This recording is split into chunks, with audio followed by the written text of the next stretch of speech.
Now, I know what you're thinking. Why compare these two series? Surely there is a deeper reason than they're both about exorcists, and you've read the first chapter of both recently, right?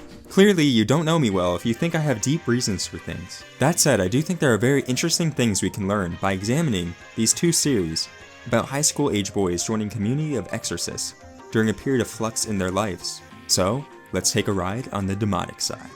So, unlike with my typical first impressions, I'm not unfamiliar with the content of Blue Exorcist before reading it. I've watched all of the anime, but I still feel completely confident in still calling my read-through of the first chapter a first impression. Bluntly put, I hated the first episode of Blue Exorcist, but found the first chapter quite enjoyable. I'll leave the details of how the anime messed up where the manga succeeded to people more qualified. But to me, the most obvious and relevant reason is that through some method or another, I've actually been convinced to give a shit about Ren's plight and his goal by the manga.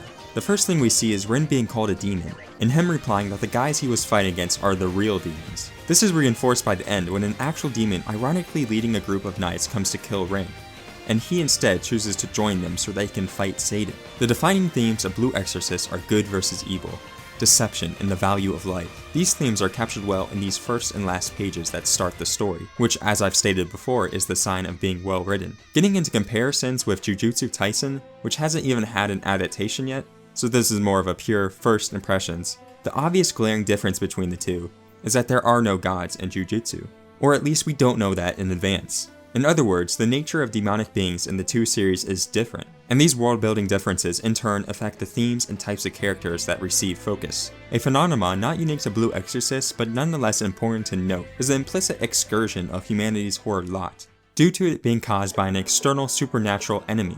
While one can't say that all the problems in Blue Exorcist are the result of demons, by the series' very construction, humanity becomes a victim of a malevolent entity that exploits the species' weaknesses, and making any problem that would naturally occur worse.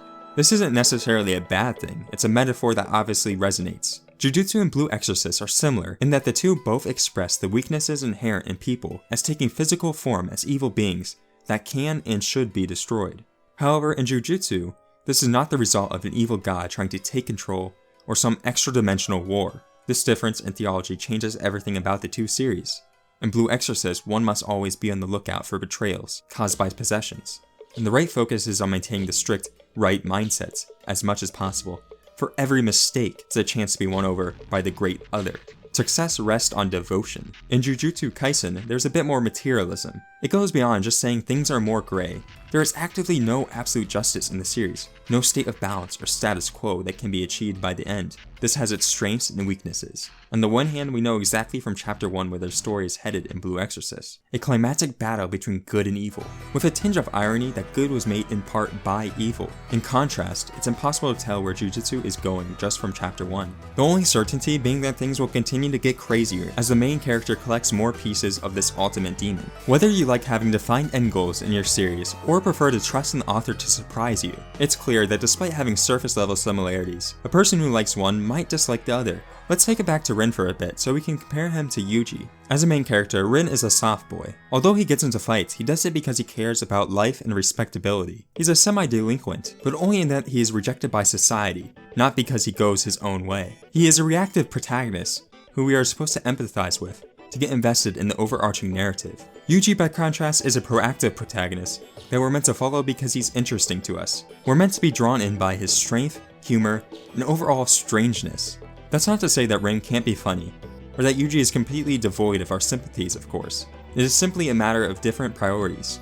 And these properties are reflected in how each series handles the death of father figures. Fujimoto is devoted to getting Ren ready for the world, and keeping him safe until he can demonstrate he's grown up. Fujimoto runs the household, deals with Ren's wounds, works with him to help Ren find work, and even saves him from certain death. Fujimoto's mentorship and nurturance are portrayed as the light in Ren's life that keeps him on the straight and narrow. In contrast, while Fujimoto takes up a huge, overwhelming presence in the story, I can't even remember if Yuji's grandfather was given a first name. That isn't to mean he doesn't have a subtler influence, however. Yuji's actions clearly orbit around his grandfather, from joining a club where he'll be able to see him as often as possible before he dies, to taking his words about helping people to heart. Yuji views his grandfather's death as respectable and quote-unquote peaceful, and views it as a curse that he was told not to try and emulate.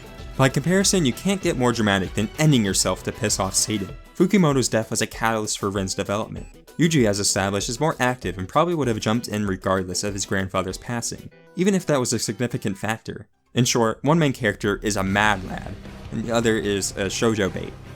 Natural vs unnatural. Jujutsu wins out so far.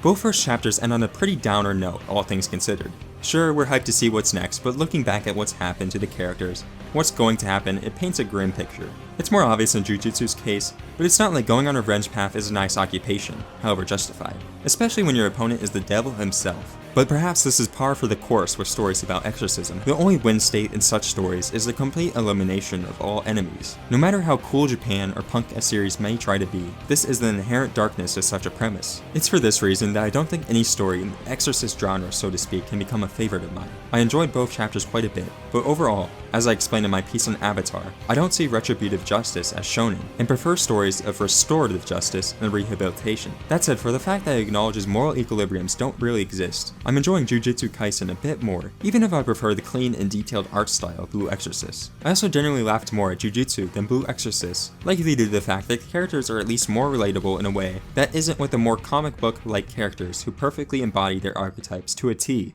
from Blue Exorcist. That's not to say I'm married to the idea of realism for its own sake or something blatantly stupid like that. Realism in storytelling is just a tool. It helps them to process a story so that they can achieve the desired emotions it wants to inspire. But those emotions are the goal, and there are a variety of other tools to achieve them. Rather, it's simply that when it comes to magic system battles, outside of competitions, what brings out the desired emotions in me is the plight of those struggling in a world where anything can happen. Nothing is so extraordinary as the material world, far more than any world that reflects ideas as reality.